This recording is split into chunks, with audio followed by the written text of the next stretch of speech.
we've already been talking for 5 or 6 minutes about just some awesome things, and I was like, "Hey, man, I gotta push record. We've got some good conversation already going here."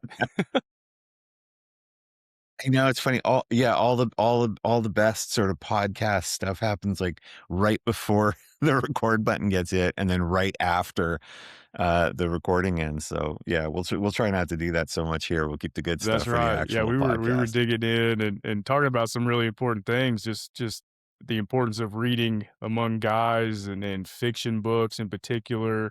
I know that's something you were talking about just yourself, kind of going through a phase where you kind of got out of that joy for a while. I'm the same way. I started reading a lot more nonfiction, and then now I've expanded my interest and horizon into fiction so much more.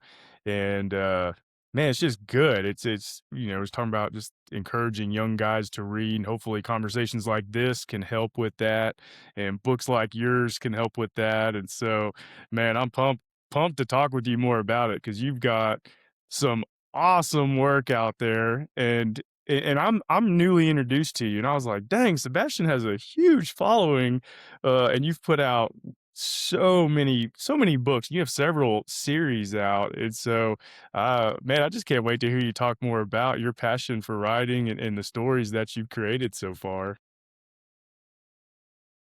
Yeah, no, I'm delighted to, and yeah, I mean, I guess I'm entering my so I've been published since 2014, so just over a decade. My debut novel was a swashbuckling fantasy novel called Trader's Blade that this was in the time of grimdark, when grimdark sort of had its peak. Guys like Joe Abercrombie and George R. R. Martin. These very very dark grim worlds with these very kind of morally gray characters. And here I was coming out with this book that's sort of like the Three Musketeers meets Game of Thrones. So there's lots of banter and a lot of sort of idealism, even though it's set in a fairly kind of grim world. And so I never thought that that was going to hit the market as strong as it did. But I guess it's that thing, where you always think you know what everybody's doing, like what the herd is doing, so to speak, and then you put something out and you discover that there's actually this sort of hunger people don't know about. It's probably a weird parallel to give, but I always say, like, when 50 Shades of Grey came out, and of course everybody was, down on 50 Shades of Grey, and I think they called it Yeah. granny porn or something, something like women of a certain age reading by the poolside on vacation. I was like, yeah, but what those books did was it turned out that there was something bubbling under the surface that people were just craving and nobody was really providing, and then they suddenly found it. And so that's what's so kind of amazing about fiction, and even about what we were talking before about just people finding the book that kind of unlocks that part of their imagination that is really activated by reading fiction, that there's so many different options. Like you can walk into a bookstore and think, oh, even now, right? So now there's this kind of romantasy craze, and romantasy, and it's not just a fad. I can tell when I'm meeting people, readers, and seeing what's out there. Everything, like, the shelves are just getting packed with romantasy, and so it's very easily, especially for guys who might not be so attuned to that vibe, to go, oh, you know what, like, fantasy, it's not for me. It's just all this sort of romance and sexy time magic and all this kind of stuff. Um, but in that same bookstore that you think is crowded with romancy, there is something that is just going to kind of spark your imagination in a way you hadn't thought possible. It might not even be fantasy. Like I was telling you before we started, like a lot of guys, I went through a phase where I just wasn't reading fiction for the longest time. I was mostly sort of reading comics and things like that. And I was getting on a plane, and before the plane was taken off, I walked by this, just airport bookstore, and I saw the cover for Stephen King's Joyland. And I'm not really a Stephen King reader, but this was one of those hard case crime books where they kind of do those painted pulp style, like 1930s covers. And I just loved the cover, and I loved just the size of the book. Like, it was slightly larger than a regular sort of paperback. And I picked it up, and I don't know why, but that book, just, I read it all the way on the plane ride, and it just completely kind of unlocked me. And that was like a pseudo horror novel. I don't tend to read horror, but it was just it was that was my key, right? And that's the thing that's so amazing in a world where we have just millions of different options, is for each of us in any given bookstore, even small ones, there's like a key in there that's gonna Yeah. unlock your Yeah. I love that you imagination. say that because that's exactly just what I try to share is just in this world where we have so much information that we're consuming and a lot of it just real life stuff.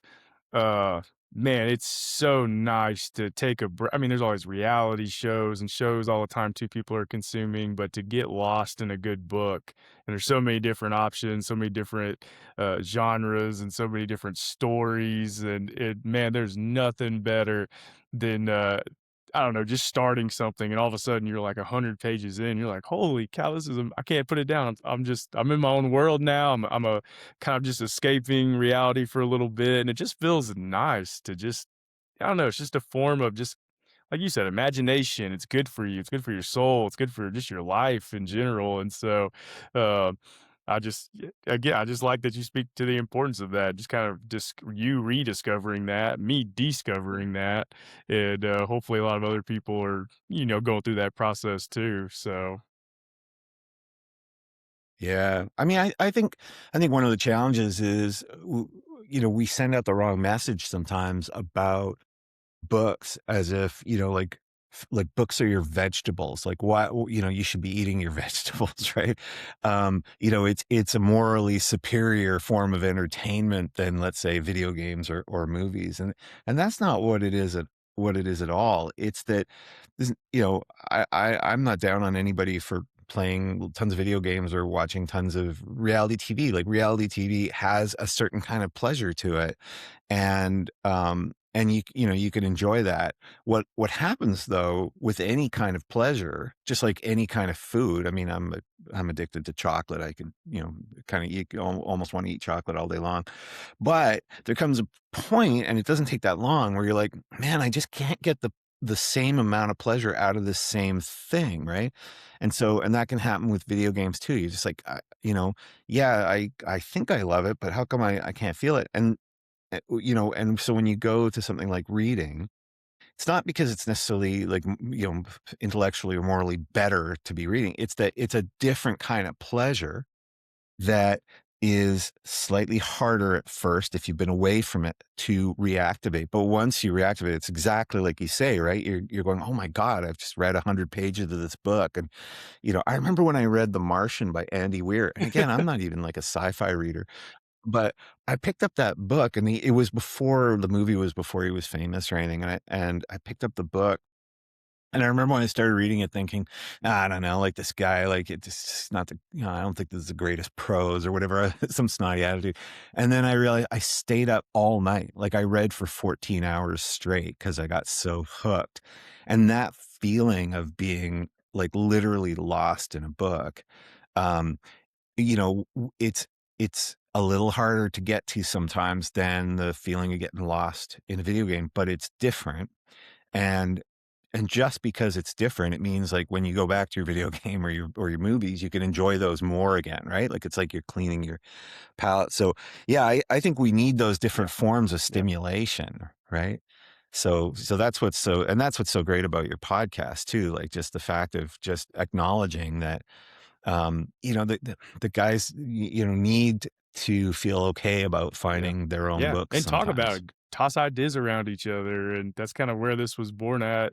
I'm in a professional space where I would talk to business leaders and we would talk about either sports or books, and we were joking one time, a guy was like, "Man, the ladies have all these wine and book clubs, and they talk about books, and they're proud of reading," and he was like, guys, we don't talk about it as much, even though obviously we're sitting here at lunch talking about different books we're reading and we're super interested. He's like, there's tons of us out there, we got to make this a conversation. And that's when, he challenged me. He was like, hey, man, you should create a platform where we can, encourage more guys to read and talk about it. And I was like, all right, here we go. Let's do it. And so, and now I'm here talking to you, which is amazing. And so never would have thought it would come to this. But no, Sebastian, I want you to share your story a little bit too, because I think a lot of guys would find it very interesting and funny and intriguing that you thought you wanted to be an archaeologist, and you very quickly decided that wasn't Oh, for I you,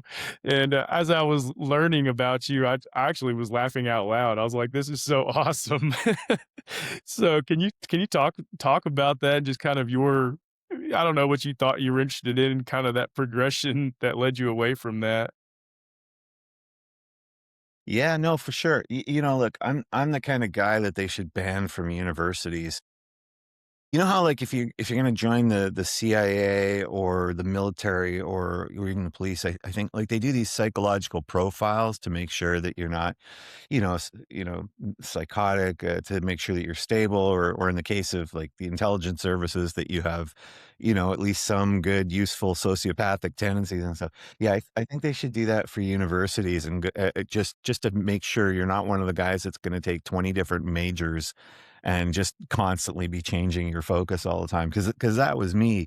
Um, I mean, it really started for me, when I was about 16 years old. I was camping by myself. I was one of those fairly kind of, um, lost teenagers, just unsure about myself and the world, and what I wanted to be. And, um, and I was camping on this island by myself, and I'm like the world's worst camper too. I think I took this tent that had a hole in it, and I didn't realize, and I was wearing like jeans and a leather jacket, which is not good camping gear. And I was, getting ready to take a ferry to the next island, and I got there like, either 4 hours early or 20 minutes late, depending on how you look at it. But I'd found this book on one of those old spinners that they used to have the paperback books on, and it was called Bard by Keith Taylor, and it was this book about this 6th century Irish bard who traveled the world and swung a sword and went on adventures and played songs and told stories, and I was just so immediately lost. Like, I was just like, I got to the end of that book by the time the ferry was coming, and I was like, "That's it. That's the job I want. I want to be a bard." But of course, there's no, there were no ads in the help wanted for that. There's no university degree in barding. And so, that just kind of led me to just be constantly, searching sort of all over the map and doing all kinds of different things. And so in university, yeah, I took like everything. The reason I ended up with a degree in archaeology was because I realized at one point, crap, like I've got to pick something where I've got almost enough Yeah. credits to actually have the major, like the degree.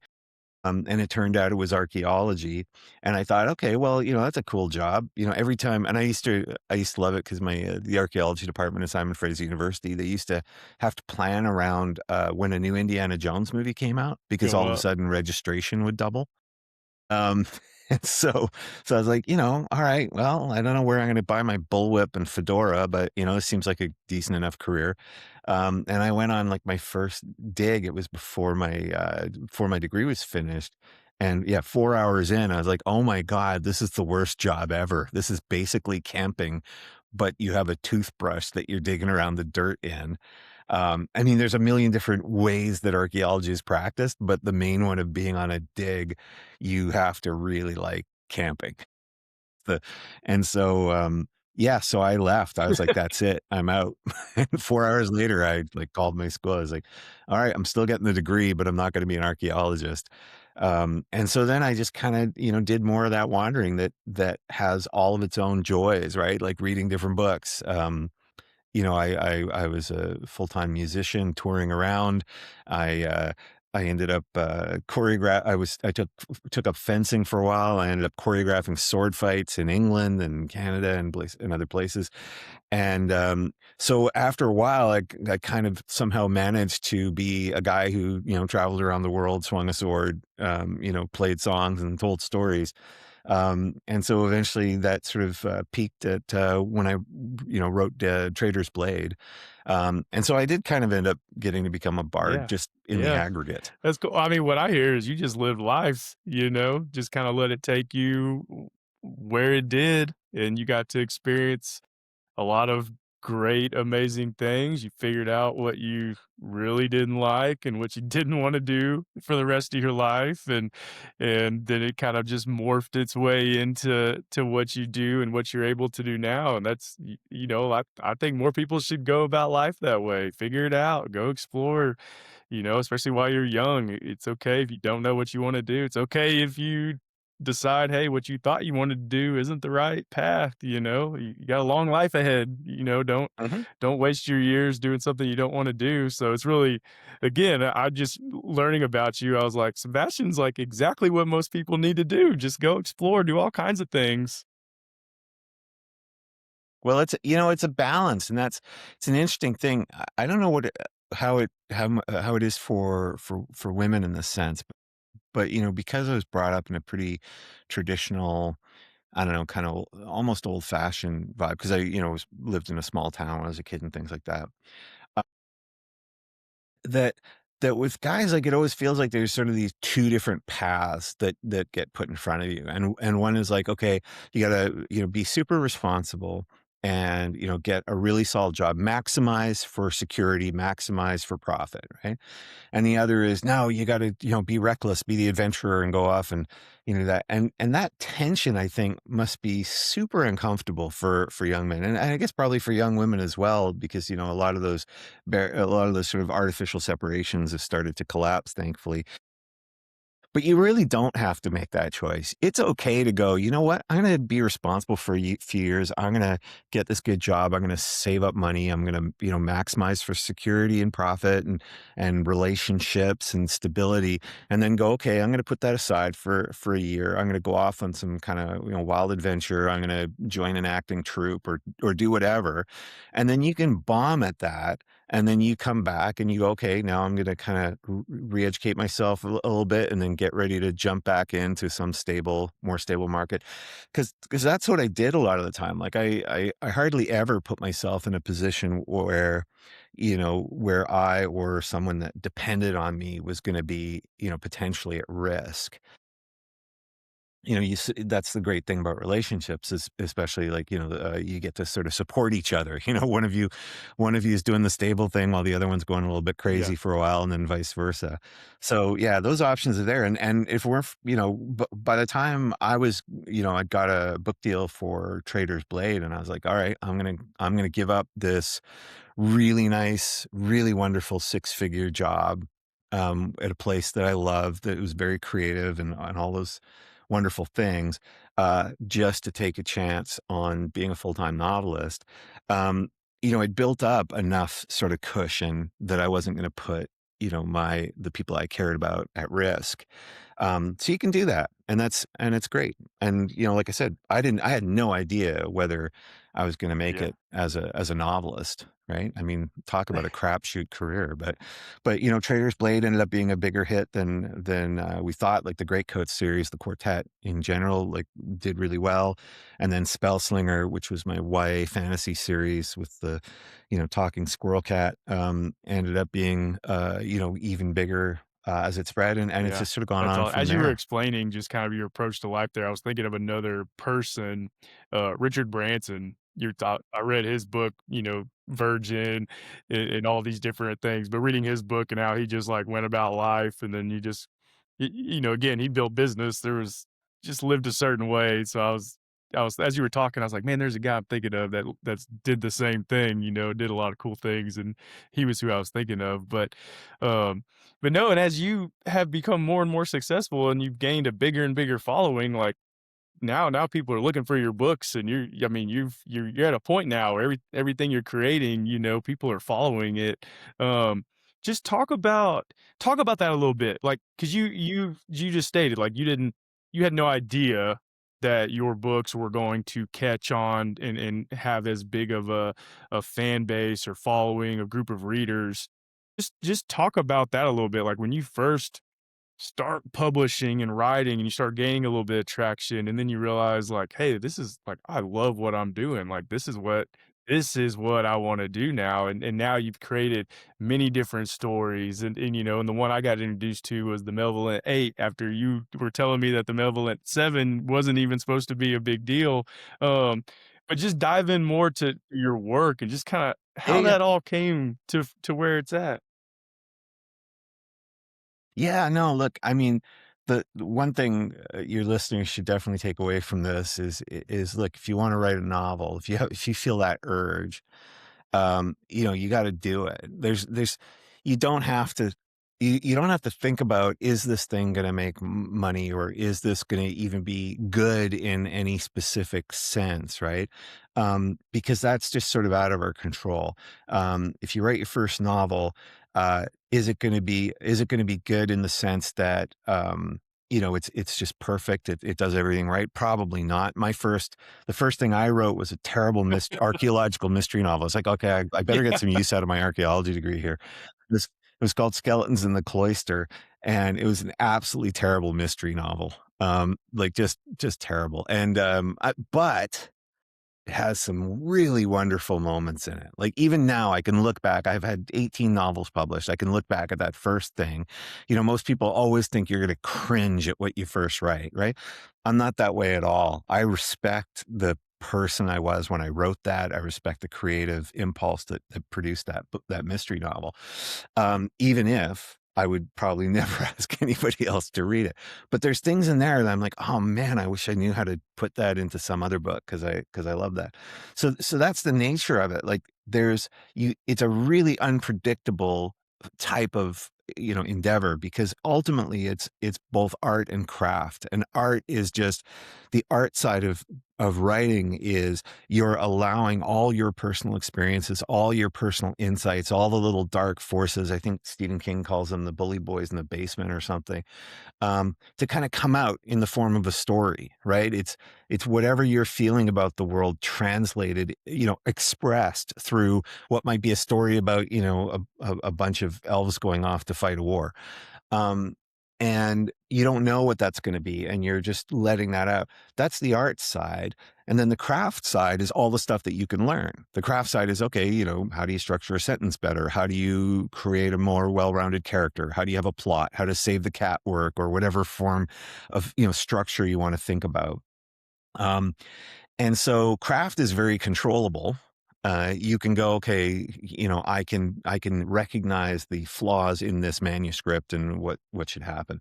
And art is utterly uncontrollable, right? Art is like, you ate a really bad taco the night before, your body feels like absolute hell, you hate the entire world, and you've decided to divorce your wife, and you sit down and start writing the best book you've ever had, and by that evening, you're completely in love with your wife, and you're just wishing you could figure out how to find that taco again.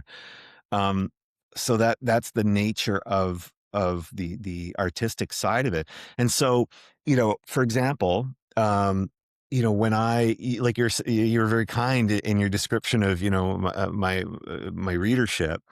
Um, I've had books like that I think are some of the absolute best things I've written. I honestly love every book I ever put out. Like, I don't put out a book unless I really feel like it's the best I could have done. It has something interesting to say. It's something that people can fall into and enjoy.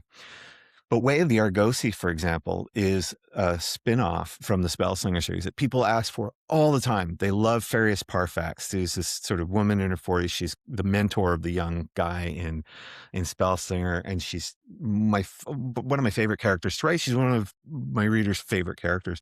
And I was asked to write this trilogy of prequels that are like her origin story. And I swear to God, Chris, this is like some of my absolute best writing. Fucking nobody reads that book. I get people coming up to me, I swear, when I'm doing like bookstore events going, "Oh, I love Spellsinger so much. When are we going to get a Farius book?" And I'm like, "There's 3 of them." Yeah. And they just don't even know, because the market for books is uncontrollable. It's unpredictable. And the more we try to predict it, kind of the worse it goes. I sometimes joke with my agent, sometimes jokes about the fact that, like with Romantasy, the first big hit romancy books, the publishers probably paid like $10,000-$15,000 advances on. And then those books have sold millions. And then now they're paying millions in advances for books that are probably going to not sell at all, right? Because you can't predict these things. And so, so Malevolent Seven, which was the first book in the series for which you read the sequel, um, was was not meant to be a book. Like, that was not meant for anyone to read. So here's something that I don't hear a lot of authors talk about. I don't know if other authors do this sometimes. So I will occasionally write what I call, I don't Yeah, are we yeah. allowed to swear on your podcast? Oh, okay. So a more polite term would be a palate cleanser book or project. I call it a fuck you novel, um, which is which is something where you write it and you're like, I'm just writing this absolutely for myself. Like, screw the rest of the world. I don't care. So what happened was in February of 2020, I had just come off finishing a 6-book young adult series. So, and the weird thing about writing young adult fantasy, especially in the sort of late 2010s and early 2020s, is that the language was getting more and more policed over time. And so even though I had the same copy editor for all 6 books in that series, and because it was a 6-book contract spread over 3 years, that meant I was delivering 2 manuscripts a year in that series. And I loved my editors. I loved my publishers. I loved everybody involved. But every time a manuscript was coming back, like, a new word was sort of now a problem, right? Even to the point where I remember the proofreader said of one of the books, there was a moment where Farius is giving this speech. So Farius, who's the mentor of Kellen, she's prone to sort of sometimes giving him these speeches because she's trying to help him understand his sort of responsibilities in the world. And she says something like, like, the world is chaos, it's violence, it's greed, and the only thing that stands between everybody else and that are men and women who are willing to stand up for other people. And it was, I'm paraphrasing my own text here, but, and the proofreader wrote back and said, because not everybody's gender binary, do you think, we should change this to persons who stand up for other people or people who stand up for other people? And I was like, well, no, because it doesn't carry the same meaning. Like, men and women aren't, the term man or woman isn't always, just a gender binary sort of description. It also means someone who stands up, like, be a woman, or be a man. It has all these other meanings. And so when somebody will, please, for God's sakes, give me a gender neutral term that can evoke that same thing, I'm fully on board. But I was like, no, I'm sorry, but she means what she's saying in that, and there isn't another way to sort of say it there. Contrary to what people sometimes think, publishers are almost never tyrannical about this stuff. They were like, okay, no problem, I understand. But there were other words like just the word bitch, which there's a talking squirrel cat in this series. As an animal, like, he will use that word in particular ways. And it was right in the first book, like the debut novel. But then in the 5th book, someone was like, "Oh, I don't know, could we not use it?" I was like, no, I'll take it out. I'll happily, take something else out. But when the squirrel cat's talking, like, he's very specific about his meanings and stuff. And so, so you'll have to think about those things, and that's fine. Like, that's really good. Like, we as a society, we have to be interrogating our own language and making it and opening it up and making it more inclusive. And that's going to mean that we're going to be constantly debating one word or another. And should we stop using this word? The problem in our particular era is that we're changing back and forth way too often. So we'll come up with a word to describe something. I hate to use this particular one because it kind of sparks things for people, but, like, the term woke was a really Yeah, yeah. positive term at one point, right? It was saying, like, hey, like, you have to be awakened to all these things. And then it became this horrible derogatory sort of word, and now it's just flying all over the map. Well, as a fiction writer, you don't get that luxury. Like, once I put the word in the book, the word's in the book, and I'm stuck with it forever. So you have to think about those things. And meanwhile, at the same time, and sorry, this is a long story. But meanwhile, at the same time, there was all this discussion online about fantasy, right? What tropes we should or shouldn't have, which authors should or shouldn't write certain things. And that stuff just starts to pound in your brain as a novelist, right? And even fan mail. Like, I'm really lucky. I get tons of letters from readers and stuff, and they're always wonderful. But I swear to God, a pretty common letter I would get was, "Dear Mr. De Castell, I just finished reading this next Spellslinger book, and I love it so much, and you're my favorite writer, and I love everything you do, and I love the world, and I love the characters and the stories, and if you ever kill the squirrel cat, I will hate you forever, and I will never read another one of your books." And so as a novelist, like for me, and maybe other writers are better at dealing with this. I just had all this stuff bubbling around my head. I just finished this 6-book series, and I'm about to start working on the next Greatcoats series. And that stuff, which is all perfectly fine in terms of society, right? People should get to talk about books. They should get to debate language. They should get to talk about, fans should be able to talk about what they do and don't want in fantasy. But for a writer, it's toxic, right? Because a writer, you have to ultimately go back, just like every one of us does, and access that art, right? Which is kind of pure and chaotic and doesn't work very well when you try to restrain it. And so I was just, unsure what to do. And by the way, this is February of 2020. The pandemic's just started. Lockdowns are starting. And so I was a Yeah, little bit yeah. pissed off. And so not because of the pandemic. So I was really lucky to be in British Columbia. We had really, really good public health policy and stuff. So, and I'm, pretty pro public health. So, but I was still just in a pissy mood. And I went, fuck it. I'm just going to write. I'm going to write something for me. I'm going to write something that would get me canceled, that I think would get me canceled. I'm going to, Time to screw be a rebel. everybody and all the words.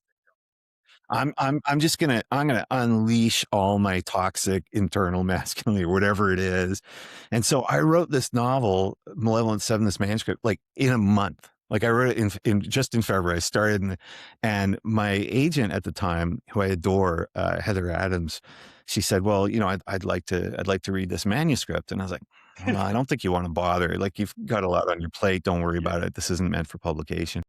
And she said, "No, no, I want to read it." So I gave it to her, and 3 days later, she called me back and she said, "Oh, I love it. I want to sell it." And I said, "Forget it. Like I don't want to doom Yeah. my I career don't with want any more pushback. this toxic nightmare." Yeah. And so she ended up retiring later and to do a master's at Oxford. And so my new agent, John, he said at one point, "Hey, I've heard about this manuscript, Malevolent Seven. Could I take a look?" And I was like, "That's a pretty bad way to start our relationship, but okay, go ahead."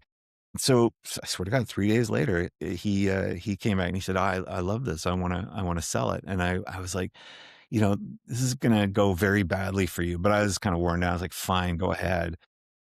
And Chris, I swear it was the fastest book deal I ever made.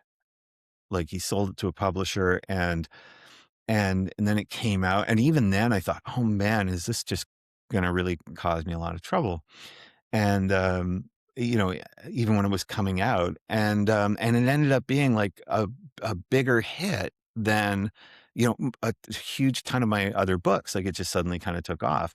And that's when I learned a whole bunch of things about for me, writing and about the world, which was, nobody's really out to censor you as a novelist, right? There's really very few people on the planet who actually give a crap about whether your particular book uses some terms they don't like. They mostly just want to live their lives and look out for other people. Um, and, and second, that there's actually a kind of a hunger for irreverence, right? I think if there's one thing I would say about people today, all of us, is that I think we're all wanting to push against the boundaries of what we feel as conformity. So, if you're a guy and you want to read books, there's a part of you that sometimes might be going, "You know what? I want to read a book that's like actually for me, not a book that feels like it's just somebody hands it to me because they're going to correct what's wrong Yeah, with me yeah. by me reading this book." Or for, there's a great book a while back, came out called, I think it was called Manhunt. And it's like about these trans women going around like killing all these men because there's this apocalyptic plague and stuff. And people were like, "Oh my God, this is so offensive." And, blah, blah, blah. I was like, no, it's Yeah, somebody's fantasy. yeah. Like it's okay for us to have these very, very different fantasies. We can go off and then sometimes we'll enjoy the same ones and sometimes we won't. And so I learned so much from Malevolent Seven because when I was writing it, like I said, you heard my description. It sounds like a guy who's just going to write a bunch of, mages blowing shit up and swearing constantly and 4-page dick jokes. And there is a 4-page dick joke in there. I'm quite proud of having managed to stick with that. Um, but ultimately, I realized after the fact, it's a book about what was bugging me about the world at the time, which is sort of Kate Ombra, the main character, is this guy who he's a mercenary war mage. He works with other mercenary war mages. They're called Wonderists. And he's like, we're the bad guys. We're the last people you want to do anything if there's trouble. But he ends up in this position where the good guys are either dead or just incompetent, where he and this group of homicidal, emotionally damaged war mages end up having to go and try to sort of save the world, because he can't not take responsibility anymore. And it made me realize that what was bugging me at the time, back in 2020, was that we were all dividing the world up into good guys and bad guys. And the definition of a bad guy is anyone who's ever done or said anything bad. And the definition of a good guy isn't someone who does good things, but someone who's never done anything bad, like that you can point to, right? And so that's a very dangerous world, right? Because here's the terrifying truth of our shared reality. We need people that we find abhorrent to do the right thing most of the time, right?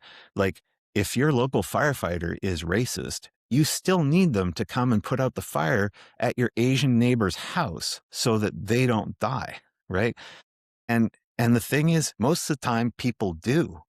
Most of Bad people do the right thing most of the time, or at least people we find abhorrent. And so that was, a book that ostensibly was me saying screw you to the world because I was pissed off about, feeling constrained or censored. Ended up not only being like a financially sort of successful book, but like a chance to Yeah. kind of really deal with uh, issues that are more important. And that's the beauty of writing. Like that's the Yeah. amazing part of this career, is that you don't have any idea what you're doing until it's done, and then you just go, "Oh my god, like, Yeah. that's what I was doing Yeah. the whole time." Man, I love that story. So, because again, you don't know. You don't know. It's funny how that works. Yeah, sometimes you're just like, "Forget it. I'm just gonna do what I wanna do." And it works out, and look at it now, and now you've got the sequel. It's incredible. It kind of I was thinking of a question, Sebastian, about this because you were talking about, like, your struggle back and forth, publisher, pushback, whatnot. Now that you are an author that's putting out tons and tons of work, do you sometimes find it and I asked this question to a few different people when they get to this point. Do you find sometimes you're having to write and put out work because now that's your responsibility to do that? And maybe it's a little less joyful? Or is it still as much joy and passion for your work? Um, and maybe not maybe you don't take the approach of it being, just responsibility and just your, what you have to or is it a mixture sometimes where you're like, "Hey, this is my job. It is I have a responsibility to put out this much work over the next 2 years, but I also find it very, obviously I enjoy it." I'm just curious, like, your mindset on certain books and novels, how what that looks like to you. Yeah, well, so I come to this with a certain advantage maybe over lots of other writers, which is that for the most part, I hate writing. Like, it's incredibly hard. It's by far the hardest thing I ever do, and I've done all kinds of different careers. There's nothing I've ever done that for me was this difficult. When you're just sitting down and you're like, "Okay, I've gotta write now," and there's just nothing there, and you use all these kind of devices, like in most forms of work that we do, right? If you're doing accounting or if you're doing, I don't know, construction or whatever, there's all of this knowledge that you can kinda use that makes it better, it makes it easier, makes it more reliable what you're gonna do. And I find the weird thing is with writing, there's this vast body of really, really smart technical stuff about how to do it right that does me no good whatsoever. Like, I still end up with, it doesn't matter if I know what, makes for a good conflict or a good scene arc, or that I got nothing. And this is just agony. And my poor wife has to constantly, every time there's a book, like, "Oh, I got nothing. I think my career's over. This thing's gonna suck. There's no life to the," and then she, patiently sort of reminds me that I said that last time. Um, because the thing that makes writing hard is that it's not, you think it's gonna be like, okay, now you're gonna pour words out to the page, or that it's a pouring process, but it's not. It's a pushing process. It's a digging process. Like, people always talk about plotters and pantsers, right? Plotters, people who plan everything out at once. Pantsers who just write by the seat of their pants. I'm like a prospector. Like, I just got my pick, and I'm just smashing at this Get wall some of over and over and over, yeah. trying to find stuff. And so, absolutely, like, after you've had some success, there for me, there's a part of it where you're like, well, now it's this, now it's this job. Like, I have 5 more books under contract right now, right? Five books I have to just write no matter whether I want to or not. And you'd think, well, oh, that sounds like basically the magic's not gonna be there. Like, those are gonna be 5, for want of a better term, workman-like, books or something. But that's not the case. What it is there's 5 Yeah, times you gotta get this right. There's 5 times you gotta dig deeper. You gotta, hit those yeah, rock walls harder, to find something. And so I'll give you an example. So I'm writing Malevolent 9 right now, and, I'm always leery about admitting things like this publicly, because there's a certain segment of the world of reviewers that'll go, "Ah, good. Now I have something where when I review the book, I can say, yes, it's a pedestrian, piece of work, as is evidenced by the fact that the author admitted that they had no, no inspiration or something." Um, but I started trying to write Malevolent 9, and I've always known since I wrote the end of Malevolent 7, I knew exactly what the opening chapter of Malevolent 8 would be, and exactly what the epilogue of Malevolent 9 would be. I've always known exactly how this trilogy was gonna end, and I yeah, swear it's awesome. But but I started trying to write Malevolent 9, and it's like, "Oh, man, this just feels like crap. This feels like writing fantasy for the sake of fantasy." Where you're like, "Well, I'll have this fun, adventurous thing with magic happening," and you're like, "But it means nothing." And so I've been wrestling with this thing for all this time, and then eventually I went, "You know what? I can't try to follow a linear process. I'm just gonna write. I'm just gonna get up. I'm gonna write whatever I can of that story." And so, I literally wrote the epilogue that, mhm, and so the first thing I've written on Level 9 is the very last thing anyone's gonna read in that entire series. And then I was like, okay, now I got to write something else, but I don't know what and I don't know where. And so I just took one moment that I felt like, I want to see this moment. And it's the moment, it's a moment where, you know, uh, everything's gone to crap already. And they're trying to figure out like what that means. And Cade has an encounter with what amounts to a god, and it's kind of crazy, and it's emotional and it's funny. And I'm like, I don't even know where in the novel that chapter goes, right? And then, yesterday, I got up and I was like, I don't know what the hell to do. And so I started writing this moment where it's Cade waking up in bed with the woman that he's sort of fallen in love with, who has a young son. And he's like, he's thinking like, this is the greatest thing ever. Like, to wake up next to someone, and even the things that ache, like his arm's asleep because she's asleep on his arm, like feels amazing. And he's like, what could, nothing could change this. And then her little son walks into the room, and says like, I've decided I want to become a vampire kangaroo. Um, and because in Malevolent 8, there's a vampire kangaroo. And it sets off all this kind of crazy sort of, debate, trying to go like, he has no idea how to be a dad. He's trying to explain like why that's a bad idea. And then she's like, starts laughing because, quietly, because she's watching him like completely flail. And then she sort of takes over and says, you're not going to become a vampire dragon kangaroo. And the kid says, well, why? And she says, because I'm your mother and I'm saying you're not. And he's like, that's not an argument. She's like, well, you go downstairs and have some breakfast, and then you try to come up with any argument that you think is going to defeat me saying I'm your mother and it's not happening. And so the kid goes off in a huff, and it's supposed to be, and we think it's sort of funny and all this thing. And then she starts, and Cade thinks he's screwed this whole thing up. But then she starts crying, and she says, I'm not really his mother. even though she is, but there's all these weird magical circumstances that happen, and he's realizing that she is dealing with a sense of imposter syndrome vastly worse than his own.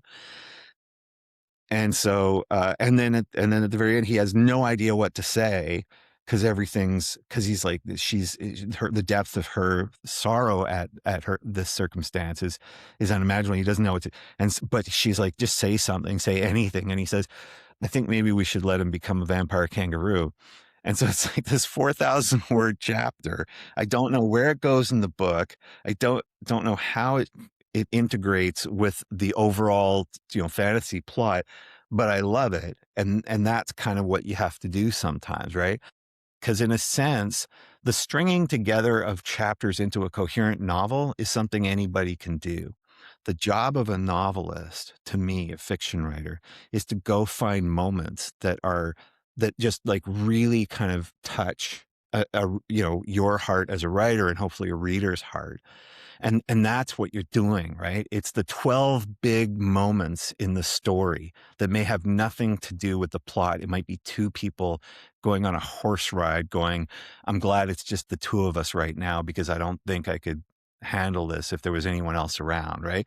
It's those things because those are the human moments. And the great thing about fantasy is fantasy because it has access to every imaginable, physical force of, magic and strange terrain and strange creatures, allows you to really use those to elevate the just very human moments.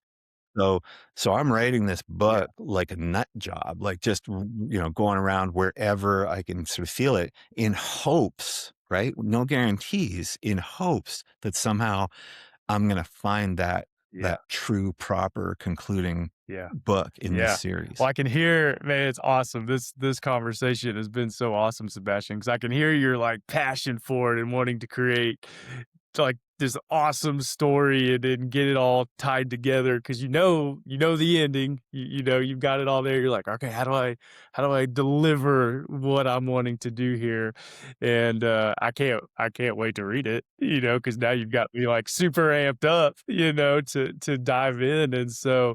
Um, but no, Sebastian, man, this has been one of my favorite conversations. Just again, just like just seeing, knowing Oh, your story thank you. now, and like and now what you're doing, and then now like you're right in the middle of trying to get this series finished, and just again hearing your passion and excitement to figure it out.